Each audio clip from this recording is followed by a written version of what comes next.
सन 1707 हे वर्ष साधारण नव्हतं, कारण याच वर्षी मुघल बादशाह औरंगजेब जवळजवळ 25 वर्ष पूर्ण ताकदीनिशी मराठ्यांशी लढून निराशेत मरून गेला.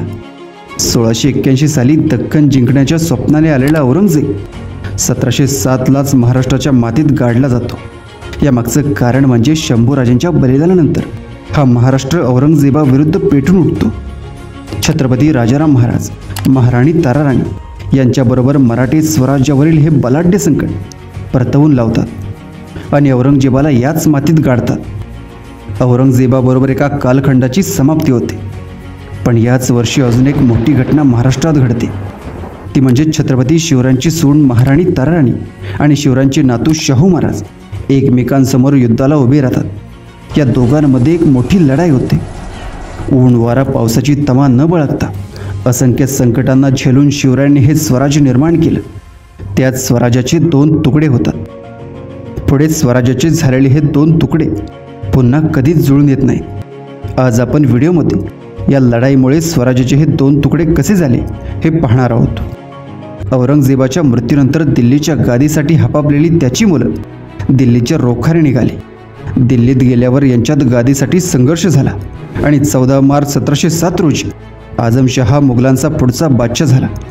या आझमशाहचा जुल्फिकार खान हा वजीर होता.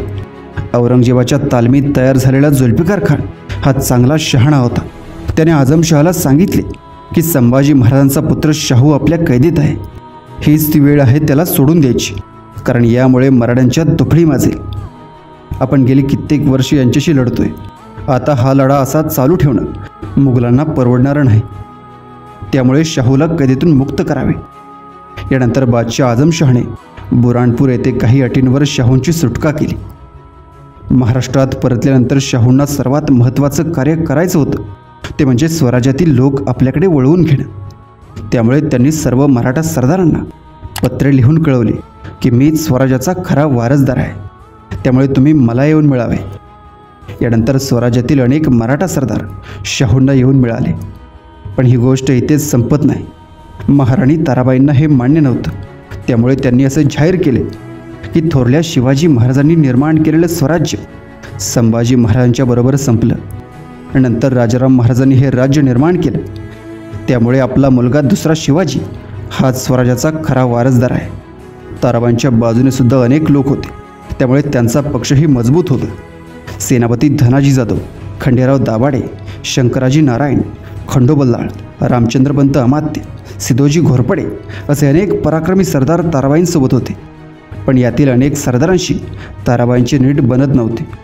त्यामुळे कुठेतरी या लोकांचा विश्वास वाटत नव्हता.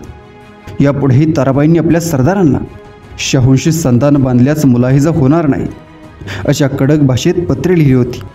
शिवाय त्यांनी आपल्या सरदारांना आपला पुत्र शिवाजी यांच्याशी निष्ठेने वागू अशा शपथा व्हायला सांगितल्या होत्या. या सर्व प्रकारांमुळे त्यांच्या सरदारांमध्ये अविश्वासाचं वातावरण निर्माण झालं होतं. ताराराणींचा स्वभाव हा हट्टी, कडक असा होता. या उलट शाहू हे शांत, संयमी असल्यामुळे लोकांना ताराबाईंपेक्षा शाहूंकडे काम करणं सोपं वाटू लागलं. या सर्व गोष्टीनंतर आता वेळ होती प्रत्यक्ष लढायची, आणि लढाईचा प्रसंग आलाच. पुण्याजवळील खेड येथे ऑक्टोबर 1707मध्ये शाहूराजे भीमा नदीच्या काठावर छावणी टाकून होते.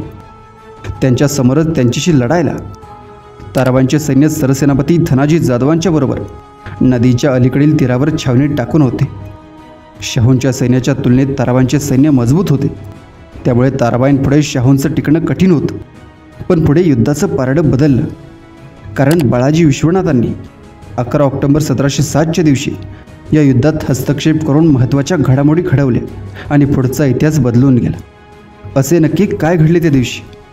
बाळाजी विश्वनाथ शाहू महाराजांचा संदेश सरसेनापती धनाजी जाधवांच्या राहुटीत घेऊन गेले.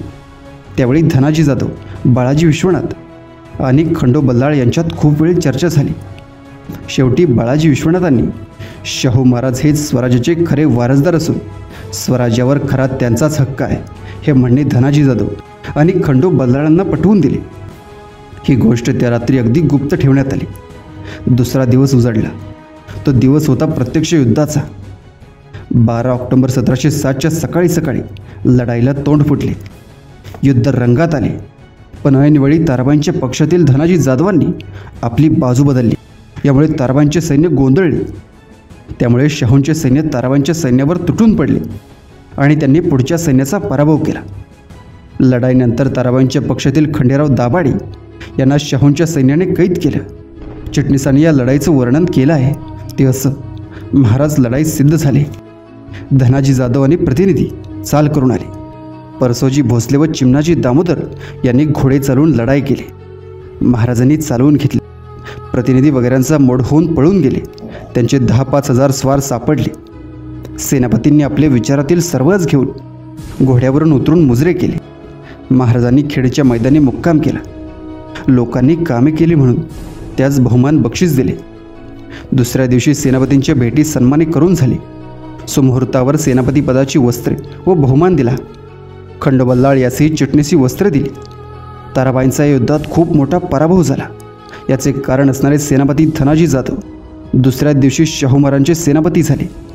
यानंतर लगेचच शाहूंनी पुणे शहर ताब्यात घेऊन रोहिड्याच्या किल्ल्यावर हल्ला केला. शंकराजी नारायण हे त्यावेळी रोहिड्याचे किल्लेदार होते. त्यांना आपण शाहूंचा विरोध केल्याचा पश्चाताप झाला. पण त्याचवेळी ताराबाईंनाही दगा देता येत नव्हता, म्हणून शेवटी त्यांनी आत्महत्या केली. त्यांच्या ताब्यात असलेले किल्ले रोहिडा, राजगड, सिंहगड, तोरणा शाहूंच्या ताब्यात आले. नंतर शाहूंनी सातारचा किल्ला जिंकून 1 जानेवारी 1708 रोजी साताऱ्यात प्रवेश केला. 12 जानेवारी 1708 रोजी शाहूंचा राज्याभिषेक होऊन ते छत्रपती झाले आणि सातारा ही छत्रपती शाहू महाराजांची राजधानी झाली. यानंतर शाहूंनी पन्हाळा, कोल्हापूरवर देखील चाल केली आणि दक्षिणेचा प्रदेश आपल्याकडे घेतला. यामुळे ताराबाईंना माघार घ्यावी लागली. पण शाहू महाराजांच्या सरदारांतील मतमतांतरामुळे शाहूंना पुन्हा साताऱ्यापर्यंत माघार घ्यावी लागली. ही संधी दिसताच ताराबाईंनी पुन्हा पन्हाळगड, विशाळगड आणि कोल्हापूर पुन्हा ताब्यात घेतले. पण नंतर शाहूंनी आणि ताराबाई यांनी एकमेकांविरोधातचे हल्ले थांबवले. ताराबाईंनी पुढे कोल्हापूरला आपली राजधानी बनवलं. दोघांमधील हेच वातावरण 1731 पर्यंत असंच राहिलं. 1731 रोजी वारणेचा तह झाला. नंतर शिवरायांचे हे स्वराज्य कायमचे कोल्हापूर आणि सातारा या 2 राज्यात विभागले गेले आणि स्वराज्याचे कायमचे 2 तुकडे झाले.